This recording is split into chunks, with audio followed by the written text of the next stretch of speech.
Say what? Say what? All right, we're back with Jenny Ratz. We're dissecting viewer responses to our social media posts as a news organization, right? So went through 2 already. There's 3 more to get through. You ready? Okay.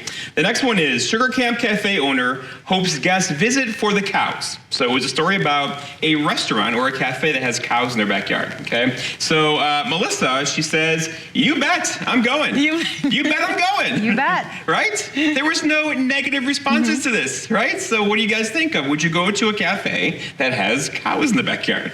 Not just regular cows, I believe. They're the cute little Highlander. You saw the story again. With the bangs. Yeah. I mean, come on. This was the cutest story. You saw the story. I saw the story too. I think it's great because it makes up for like some scenery, something to talk about, to like look at animals right in front of you while enjoying yourself at the cafe. And cows and your kids. cupcakes. Oh, and your kids, of course, your kids. Love that, right? Your kids would love that. I agree. So I thought it was one of the cutest stories in a while. Yeah. I thought it lightened the I'm mood a glad little there bit wasn't any negative to that. Yes. Yeah. Right? Yeah, me See? too. Nice Me job, too, people. Jenny. No Yay. negative reactions. We like that. I don't know what this buzzer is for, All right, Jeff, that's but I'm just going to to buzz hit me it. out if you have to. Okay, number 4. Here we go. Robotic animal decoys are helping police catch poachers. That was a story we did last week. And from Jasmine, she says, these have been around and used for years. I'm glad there is finally some acknowledgement of the use of robotic animals in population controls. So, what do you guys think to that? Yeah, Jenny.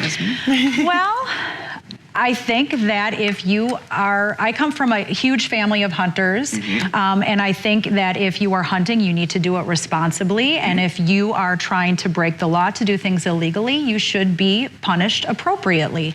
And if the DNR is putting a prize fake buck out there and you shoot it after hours, I think you should be punished. Yeah, poachers drive me nuts just because there are so many laws regarding allowing hunting in certain areas at certain times.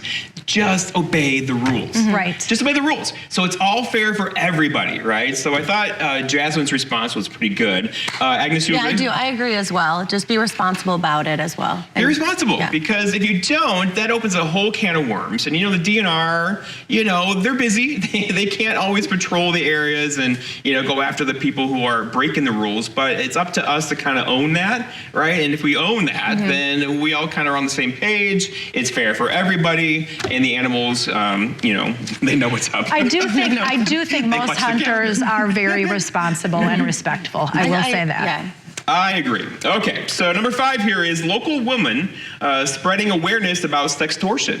Okay, so a little bit deeper topic here was the topic of the show. Micro, how about parents not spoiling their kids? Don't buy them a phone and ignore why or what they are doing online. Try being a parent and not their friend.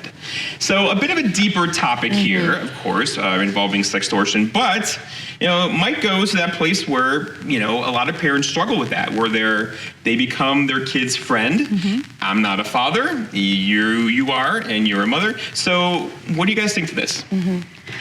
I think sextortion is a very serious topic. I think a lot of kids are tricked. And of course, these people are master manipulators, and they know what buttons to push. And these kids are immature. They think, ooh, whatever.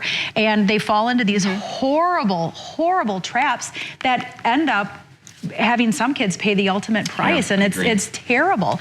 And I do think you need to there's law and grace. You definitely need to lay the law down with your kids, but also if something happens, you can't be there 24/7. You need to put trust in your kids.